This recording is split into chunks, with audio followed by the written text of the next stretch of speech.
도서출판 윤창중 칼럼세상이 신간을 내놓았습니다. 문재인 사화에 맞서 대한민국 나팔수 언론과는 100% 다른 각도에서 현대 정치사를 과감히 기록한 책 윤창중 실록 부활.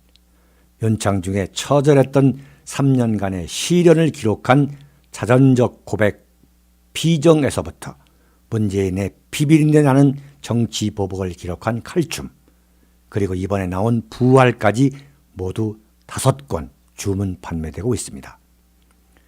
윤칼세 TV는 여러분의 도서 구입과 자발적인 구독료로 운영됩니다. 010-8881-4649로 연락 바랍니다. 감사합니다.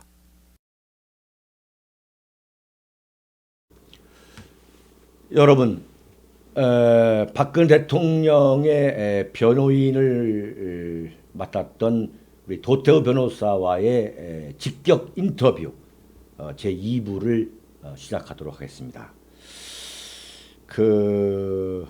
대한민국의 그 수많은 변호인 중에 어떻게 해서 박근혜 대통령과 도태우 변호사가 변호인이라는 그 위치 자격으로 만나게 됐는지 그게 상당히 궁금했습니다. 어떻게 됐던 겁니까? 예. 네.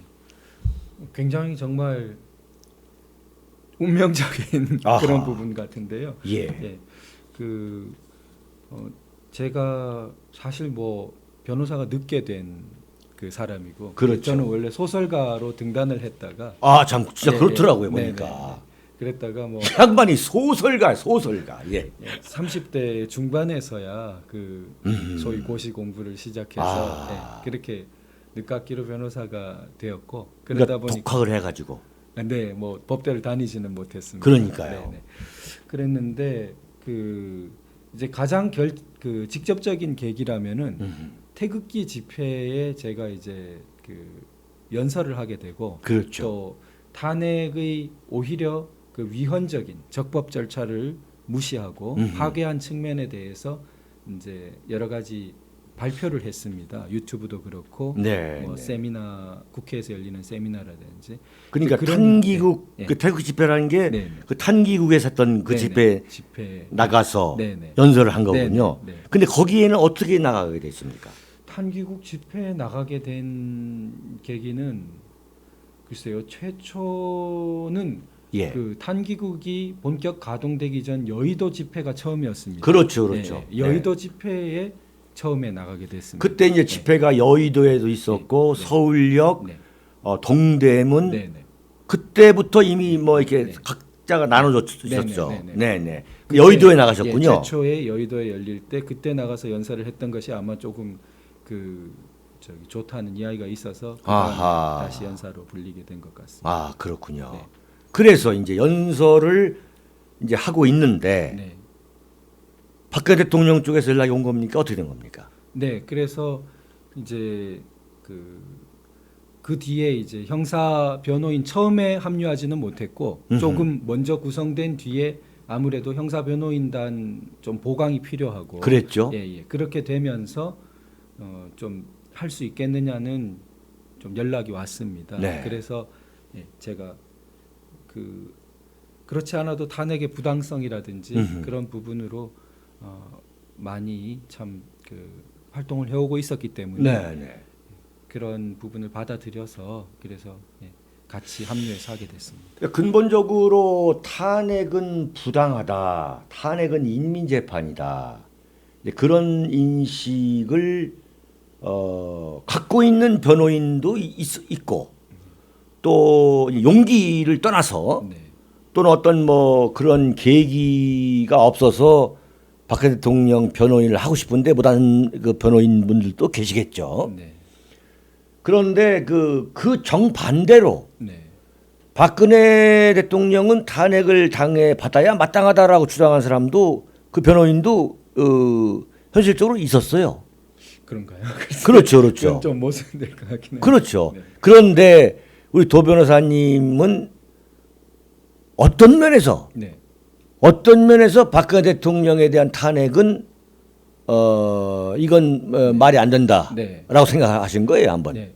이게 단적으로 아까도 이제 말씀이 나왔습니다만 정치적 책임의 영역이 있을 수 있는데 그것과 이 탄핵 재판의 영역, 네. 그 헌법재판소의 영역은 구분되어야 하고 그것과 또 형사 재판의 영역은 또 구분되어야 하고 네. 네 번째로 마지막으로는 인신구금, 사람을 구속시키고 구금해 두는 영역은 또 구분돼야 된다고 봅니다. 네. 그런데 그것을 구분해서 어떤 원칙을 적용하는 것이 법치주의고 예. 그리고 그러한 법치주의를 발전시켜 오기 위해서 우리가 70년간 부단히 노력해 왔고 네. 실제로 1987년 헌법 이후로 적법 절차라는 헌법 조항이 도입되면서 상당 부분 형사 절차에 있어서 많은 발전이 있어 왔습니다. 네. 그리고 실제로 진짜 간첩인 사람들에게도 이런 형사 그 절차의 발전은 많은 혜택을 줬습니다. 예, 예. 그들에게 심지어 간첩이라든지 여러 가지 혐의가 분명해 보이는데도 그 증거에 있어서 수집 과정에 위법함이 좀 있었다고 해서 네. 증거를 적용하지 못하고 그 부분 무죄를 주어야 되는 일까지 벌어졌던 것이 현실입니다. 그러니까 우리 도태우 변호사와의 인터뷰 일부에서도 언급이 있었습니다만 지금 문재인에 대해서는 여적죄로 고발한 거 아닙니까? 네, 네. 이게 탄핵의 요건이 충분히 뭐 여적죄, 그러니까 대통령이 한마디로 말하면 역적질을 하거나 이적질을 해야만 탄핵이 될 수 있는 거 아니에요? 헌법 파괴 행위를 하기 때문에 그렇죠. 네, 그 헌법을 수호해야 될 헌법재판소의 입장에서 봤을 때는 네네. 탄핵 그 결정을 내려야 되는 것이죠. 네. 그야말로 그때야말로 파면 결정을 내려야 되는 것이고 그렇죠. 국회는 이때야말로 탄핵을 발의하고 정상적인 국회라면 실제로 탄핵을 의결해야 맞지요. 그렇게 그것이- 됐다는 거죠. 네, 네. 근데 뭐냐면은 박근혜 대통령에 대한 그 탄핵 국회 소추 네. 의결서라는 것이 네. 그러니까 국회의원들이 박근혜 대통령을 탄핵하기 위해서 그 소추 의결서를 만들었는데 네. 그 의결서를 보면은 네. 소위 말하는 박근혜 대통령이 대통령으로서 탄핵을 당할 수 있는 소위 말하는 이적질이나 역적질이나 소위 말하는 이 뭡니까 여적질을 하지 않았다 이거예요. 네. 단지 뭐냐면 이 언론의 가짜 뉴스, 네. 이 페이크 뉴스, 무슨 뭐 세월호 6시간 동안에 뭘 했다 무슨 뭐 성형수술 했다는 둥 무슨 그 청와대에 사이비 종교를 믿었다는 둥 네. 전혀 100% 사실이 아닌 네. 가짜 뉴스를 모아서 네. 또 거기다가 소위 말하는 최순실 국정농단이라는 그야말로 정체 불명, 정체가 없는 그렇죠. 실체가 없는 그 죄목에다가 여기다가 세월호까지 집어넣어 가지고 네. 세월호 대통령을 국민이 뽑은 대통령을 탄핵 의결을 한 거란 말이죠. 네. 네. 정말 이건 법률적으로 헌법적으로 이것 자체가 네. 국회가 헌법을 위반한 거란 말이죠. 네. 그 소추 의결이 우리는 특히 네. 국회가 소추 의결하면 대통령의 직무가 그 자체로 중단되어 버리기 때문에 굉장히 무겁고 신중하게 의결을 해야 되는데 거기에서 증거라고 소추 의결서에 붙어 있는 증거가 언론 기사 수십 개와 그렇죠. 검찰의 공소장. 그렇죠. 그렇죠. 그게 답니다. 그 중간 수사 결과라는 것을 네. 갖고 한 거죠. 네, 네. 네. 그걸 놓고서 김무성, 유승민 네. 이 사람들이 완전히 뛰쳐나와 가지고 기다렸다는 듯이 뛰쳐나와 가지고 네. 그때 46명인가 모여 가지고 야 이거 탈당에 당 만들자. 네. 그러면서 그 검찰이 중간 수사 결과라는 게 뭐냐면 박근혜 대통령을 조사도 한번 하지 않고 네. 그 국회의 중간 조사 결과나 네. 언론이 만든 페이크 뉴스나 네. 사실은 똑같은 거예요. 네. 네. 중요 대목은 네. 그렇죠. 한마디로 최순실의 그 원격 조정에 의해서 국정 운영을 했다. 네. 근데 지금까지 근거가 없는 거 아니겠습니까? 네. 근거가 없는 거고 네. 10월 24일 JTBC 정말 그 말도 안 되는 손석희의 그 보도 네. 그걸 뼈대로 해가지고 네. 또 그걸 기초로 언론이 엄청나게 많은 그 눈덩이 같은 그야말로 산 많은 네. 산과 같은 그 의혹 덩어리에 거짓 뉴스를 만드는 거 아닙니까? 네. 그걸 갖고 지금 탄핵을 하게 된 거죠. 네. 지금 그 탄핵 사태에서 일어난 법치 파괴 네. 그 부분이 지금 후유증이 계속해서 커지고 있습니다. 네. 그래서 방금 말씀드린 것처럼 적법 절차를 무시하고 네. 이런 그 탄핵 소추 의결이 이루어지고 또 그 연장선상에서 제대로 된 그 엄격한 그 조사 없이 네. 네. 아주 뭐 속전속결 군사 작전을 치르듯이 헌법재판소가 탄핵 결정으로 그랬던 나가 거죠. 버렸죠. 네. 그 이후에 지금 현재 어떻게 되었냐? 검찰이 과연 어느 정권 치하에서 검찰이 이 정도까지 정치 검찰화되어서 정권에 죄송합니다만 네, 정말 네. 심한 표현을 쓰자면 정권의 앞잡이 노릇을 하는 것으로 비치는 네. 이런 심한 정도가 어느 정권과 비교할 수 있을까? 그렇죠, 그렇죠. 그리고 법원에 대한 독립성의 위태로움이 어디에까지 이르렀나? 전직 대법원장을 거의 반년간 그렇죠. 인신 공격을 해대면서 이미 재판을 받기 전에 모든 국민 그거 듣고 있는 사람은 죄가 있나 보다 생각하게 그럼요. 세뇌를 네. 하는 거죠. 소위 말해 인민재판 네, 네. 마녀사냥을 네. 또 하는 거예요 네, 지금. 네. 전직 대법원장과 대법관 수명에 대해서 그렇죠. 그렇게 공격을 하고 네. 네, 그 범위가 점점 넓어져 가고 예. 이 법원의 독립성을 이처럼 뒤흔든 적이 건국 이래 과연 있었는가? 그렇죠. 네. 그게 다 어디서 비롯됐겠냐 하는 겁니다. 그것은 탄핵 그 파동 절차에서 흔들렸던 그 법치의 흔들림이 예. 결국은 이러한 법치의 흔들림, 법치 파괴로 나아가고 있는 필연적인 귀결이라고 생각됩니다. 그렇죠. 문재인 쿠데타인 거죠. 네. 그러니까 말씀드린 것처럼 언론의 가짜 뉴스 그것을 그대로 사실상 검찰 중간 수사 결과에 그대로 갖다 놓은 그 수사 결과를 발표했죠. 그러니까 검찰이 그게 분명히 박근혜 정권의 검찰이었는데 그 검찰이 박근혜 정권 밖에 있던 문재인 세력의 눈치를 본 거란 말이죠. 네. 그래서 소위 말한 JTBC를 비롯한 대한민국 이 쓰레기 언론들이 만들어낸 그 가짜 뉴스를 정리해 가지고 중간 수사 결과라는 것을 발표한 거란 말이죠. 네. 근데 이것을 국회가 검증도 하지 않고 그렇죠. 그냥 그걸 갖고서 그걸 다시 요약해 가지고 네. 권성동 법사위원장 뭐 이런 작자들 그다음에 사이비 법률가들이 네. 모여 가지고 국회 의결 탄핵 의결 소추안을 만들었고 네. 그걸 통과시킨 거죠. 네. 이게 소위 말하는 현대판 네. 정변이 정변. 그렇죠. 이 반정이고 네. 수양대군이 그 뭡니까 단종 네. 단종의 이 대권을 뺏은 것처럼 네. 그때 이 단종에 대해서 어마어마한 인신 공격을 한 거 아니에요. 네. 그게 소위 말하는 인민재판이고 요즘 말하면 이게 가짜 뉴스거든요. 사실은.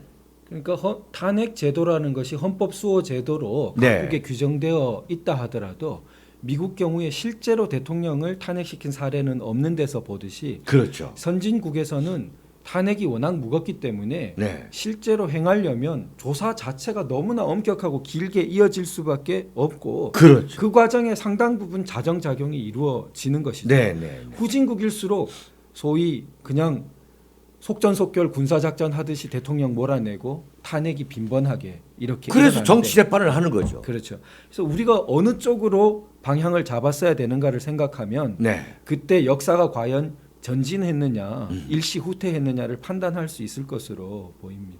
그리고 대한민국 국민들이 정말 공부를 하지 않아서 오해하고 있는 것 중에 하나가 뭐냐면 리차드 닉슨 대통령이 하야를 한 게 이 미국 의회에 의해서 탄핵을 당한 것처럼 다들 알고 있어요.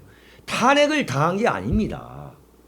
제가 짧게 말씀드리면은 그 소위 말하는 그 밥 우드 뉴욕 타임스 기자가 워터게이트 도청 사건을 터뜨렸죠. 네. 그러면 우리 같으면 그 밥 우드 기자의 그 기사를 갖고서 탄핵을 해야 할 텐데 그게 아니죠. 그렇죠. 미국 의회가 조사를 했어. 철저한 조사를 했습니다. 그렇죠. 철저한 조사를 해가지고 보니까 이것은 도청 사건이 사실이다. 네. 라는 결론을 내린 거죠. 네. 그래서 당시에 그 닉슨과의 집권당 내부에서도 야 이렇다면 그러니까 미국 의회가 조사한 거죠. 네, 그렇죠. 미국 의회가 엄격하게 조사한 거죠. 철저하게 그러니까 우리 대한민국 여의도 국회가 조사를 해야 되는 거예요 지금. 네. 그런데 집권당 내부에서도 이건 탄핵할 수밖에 없는 거 아니겠느냐라는 이야기를 닉슨 대통령한테 전한 거죠. 네.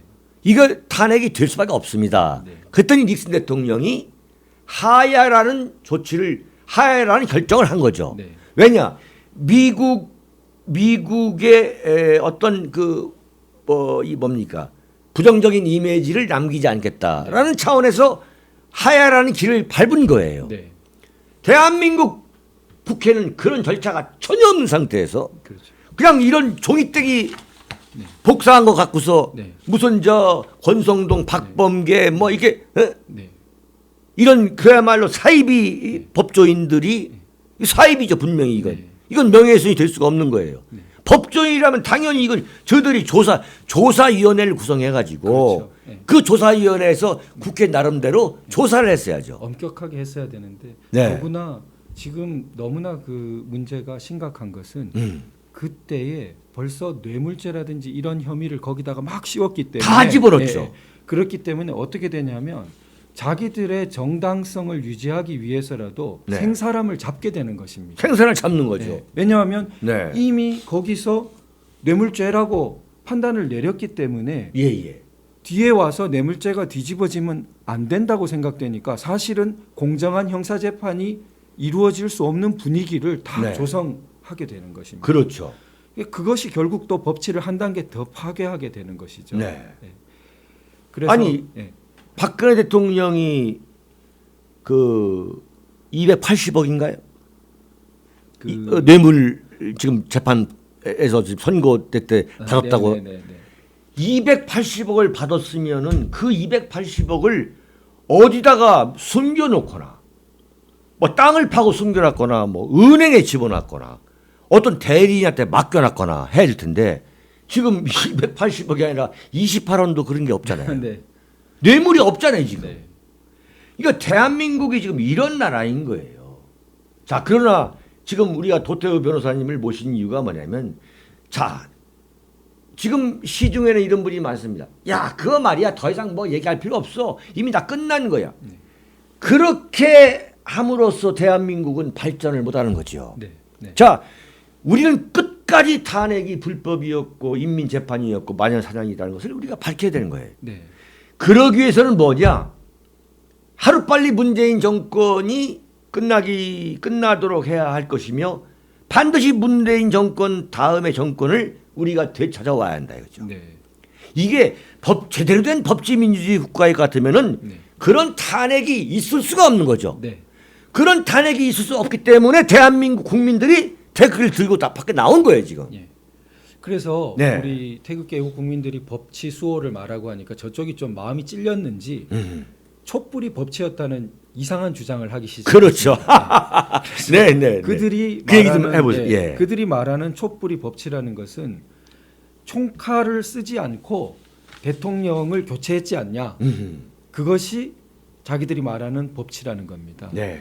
이제 그런 논리라면은 그런 껍데기와 형식의 절차만 갖추면 그게 다 법치란 이름으로 통용되는 거면 스탈린도 재판 없이 사람을 죽였냐? 네. 김일성도 껍데기 허울뿐인 재판 없이 죽였냐? 그런 거는 다 갖출 수 있는 것입니다.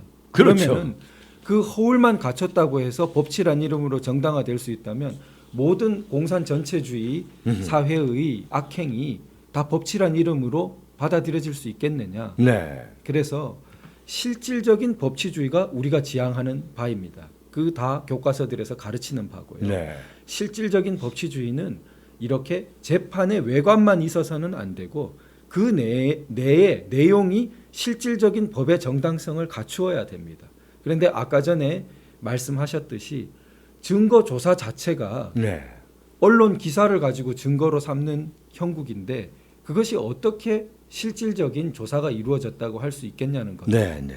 그리고 형사재판에 이르러서는 너무나 많은 그 예단과 사회 분위기가 아주 그냥 유죄를 이미 무죄 추정의 원칙이 아니라 유죄 추정의 원칙으로 네. 결론은 이미 내려져 있는 것처럼 예, 예.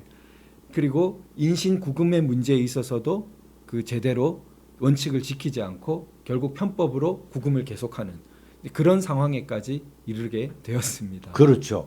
그래서 그런 엉터리 탄핵이 국회를 통과했으면 대한민국 헌법재판소가 그야말로 제대로 된 재판소였으면 당연히 그것은 예, 그때 또 네. 브레이크를 걸었어요. 걸었어야죠. 네, 그때 그런데 이정미가 그 완전히 전원일치 파면 조치를 내렸잖아요. 네.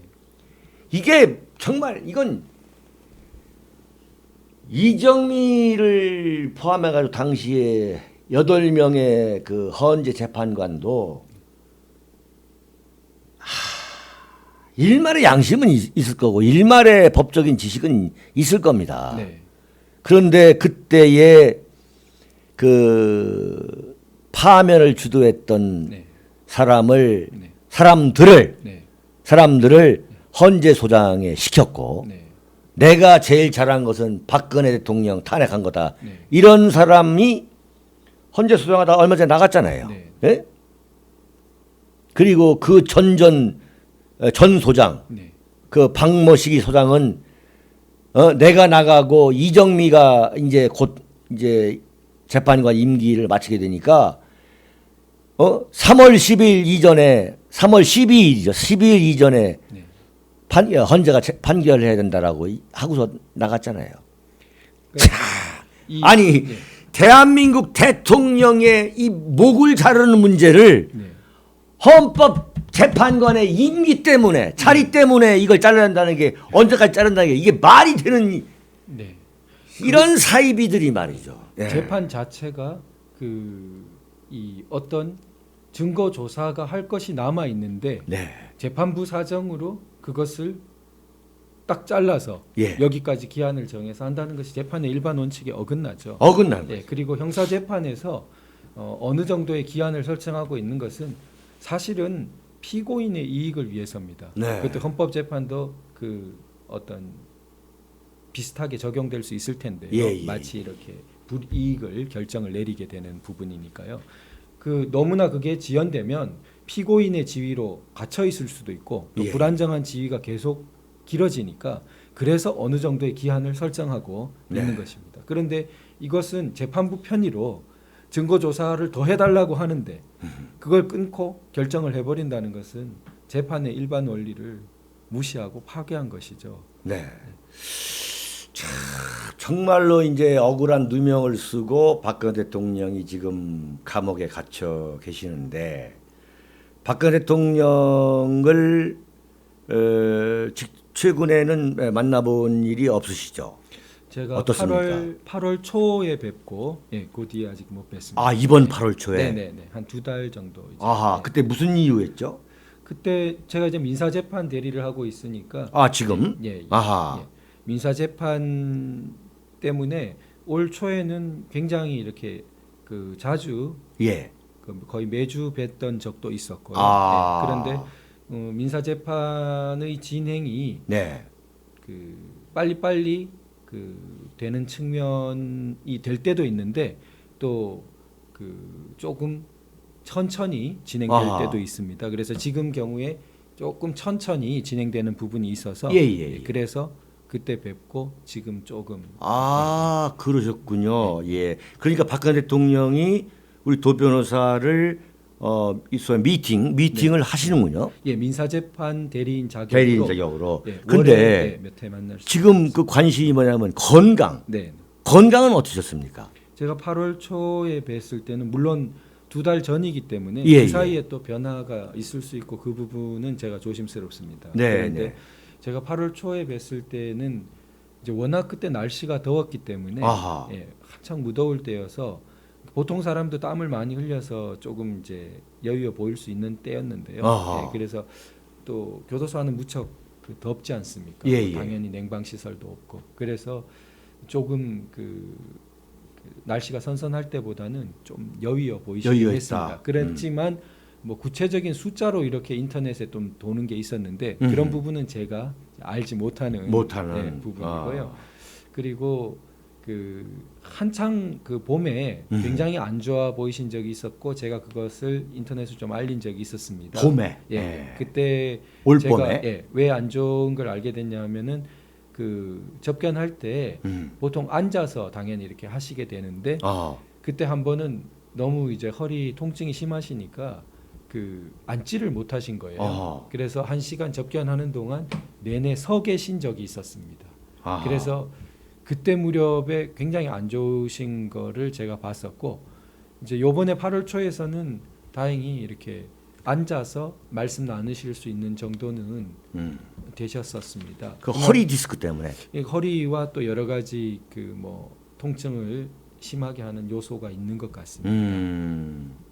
근데 물론 두 달 전이기 때문에 예, 예, 예. 그 사이에 또 어떤 변화가 있을지는 제가 모를 수 있는 부분입니다. 아.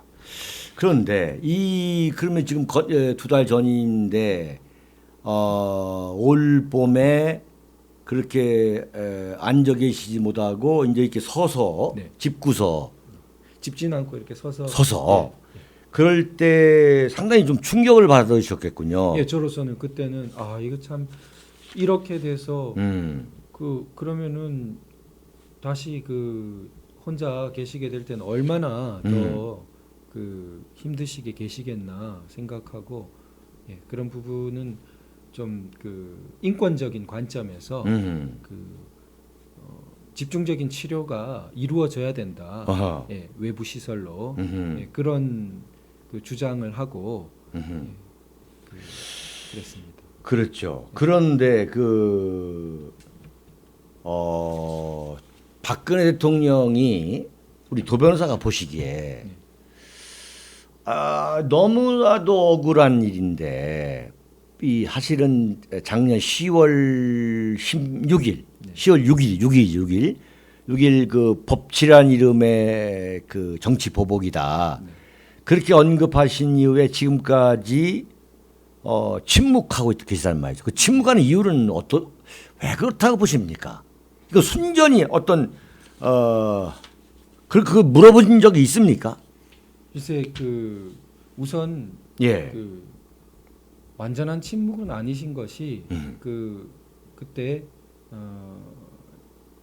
말씀하신 10월 6일인가요? 6일 겁니다. 예. 그때 그 재판정에서 네. 또렷이 말씀하신 것이 있으시니까 그때 입장을 표명하신 거죠. 예. 그리고 그 입장이 바뀐 게 없으시니까 한편으로는 새로 말씀하실 필요를 못 느끼실 수 있는 거죠. 그때 표현하신 입장대로 유지되고 있으니까요. 재판부에 대해서도 그렇고 그런 부분이 있을 수 있다고 보이고 다른 면으로는 제가 흥미로운 표현을 그 최근에 본 것이 테드 포라는 미국 그 연방 하원 의원이 북한인에게 보내는 메시지를 발표하면서 그 북한 김정은 정권의 잔혹성을 지적하고 그 다음에 북한 주민을 여러분이라고 칭하면서 여러분의 침묵은 이곳에서도 잘 들립니다라고 표현을 하셨더라고요. 그래서 침묵이 그 태평양을 건너서 잘 들린다는 표현이 저는 참 충격이기도 하고 울렸습니다. 그것이 침묵이라 하더라도 어떤 진실과 정의의 침묵은 태평양을 건너서 들리기도 한다. 그렇다면은 그 박근혜 대통령께서는 완전한 침묵은 아니고 소리를 내신 것도 있으신데 그것 후에 이제 거의 1년이 가까운 시기 동안 그러면 침묵이시지 않나. 그런데 그 침묵이 그렇죠. 과연 소리가 없는 침묵인가? 그 침묵이 미국 하원 의원이 잘 들린다고 하지 않았는가? 우리도 박 대통령의 침묵이 아주 크게 들리는 건 아닐까? 진실의 침묵, 정의의 침묵은 그건 이렇게 겉으로 보기에는 침묵일지 모르지만 오히려 침묵의 소리라는 노래 제목처럼 크게 우리에게 아직도 지금도 쾅쾅 치고 있는 것 아닐까 그런 생각도 해봅니다. 예. 그러니까 이렇게 침묵하고 있는 것이 어떤 그 질병에 의한 고통이라든가 네 그런 건 아니고 네. 그 다음에 어떤 그 문재인 정권에 대한 두려움이나 네. 그런 것 때문에 침묵을 계속하고 있는 건 아니다. 아니 뭐 저기 용기로 치자면은 네. 대한민국에서 사실상 예. 개성공단을 폐쇄하고 누구도 그런 그 담대함을 보이지 못했던 그렇죠, 것을 그렇죠. 다 해내신 분인데 네. 뭐가 그런 걸림돌이 그런 부분에 그렇죠, 있겠습니까? 그렇죠. 네. 그 도 변호사님이 보시기에 이제 저희들이 이제 태극기 집회 그 연설을 하러 가면 박근혜 대통령께서 언제 나오시느냐, 좀 나오게 해달라 이런 뭐 참 눈물로 호소하는 분들이 굉장히 많지 않습니까? 네. 자 오늘 인터뷰 장시간 됐습니다만 좀 결론 삼아서. 네. 박근혜 대통령의 석방을 지금 기대하고 계시는 많은 국민들한테 네. 좀 한 말씀을 좀 해보시죠. 네. 결국 그 우리 박근혜 대통령께서 탄핵되시고 부당한 재판 끝에 아직도 부당하게 이렇게 불법 구금 상태로 이렇게 계시는 근원은 우리 그 탄핵 파동에서 법치주의가 파괴되었기 때문이고 그 파괴는 점점 심해지고 있고 그 법치주의의 파괴라는 것은 결국 대한민국의 파괴입니다. 네. 그래서 법치 파괴, 우리 대한민국 파괴가 갈수록 더욱 심각한 상황으로 치닫고 있는 현실이고 네. 이것을 극복해야만 우리가 새로운 국면을 열어야만 당연히 그 초입에 서 있는 박근혜 대통령의 억울한 우리 구금 상태를 풀어낼 수 있다고 생각됩니다. 네, 그래서 그건 두 개가 아니라 하나이고 그래서 현재 이루어지고 있는 대한민국 파괴와 법치 파괴에 우리가 힘있게 지혜롭게 잘 용기 있게 잘 대응해서 그 상황을 변화시키고 네. 그리고 그런 토대에서 우리 박근혜 대통령을 제대로 구출할 수 있다고 그렇게 생각됩니다. 여러분이 들으시기에는 다소 막연한 말씀처럼 들릴지 모르겠습니다만 박근혜 대통령의 이 정치적 시련은 대한민국 법치민주주의의 붕괴, 실종에서 비롯됐다는 것이 또 저의 지론이기도 합니다. 법치민주주의를 바로 세우자. 그래야 박근혜 대통령의 석방도 가능해질 수 있다. 다소 답답한 그런 상황이긴 합니다만 우리 모두 용기를 잃지 말고 이 문재인 정권과 싸워서 법치민주주의를 바로 세워서 반드시 우리 태극기 보수 우파 국가 중심 세력이 정권을 잡아야겠다는 그러한 결심을 더 확고히 하는 그러한 시간이 되었으면 합니다. 여러분 오늘 도태우 변호사와의 직격 인터뷰는 여기에서 마치도록 하겠습니다. 여러분 대단히 감사합니다. 안녕히 계십시오. 감사합니다. 수고하셨습니다. 도서출판 윤창중 칼럼세상이 신간을 내놓았습니다. 문재인 사화에 맞서 대한민국 나팔수 언론과는 100% 다른 각도에서 현대 정치사를 과감히 기록한 책 윤창중 실록 부활, 윤창중의 처절했던 3년간의 시련을 기록한 자전적 고백 피정에서부터 문재인의 비비린내 나는 정치 보복을 기록한 칼춤, 그리고 이번에 나온 부활까지 모두 5권 주문 판매되고 있습니다. 윤칼스 TV는 여러분의 도서 구입과 자발적인 구독료로 운영됩니다. 010-8881-4649로 연락 바랍니다. 감사합니다.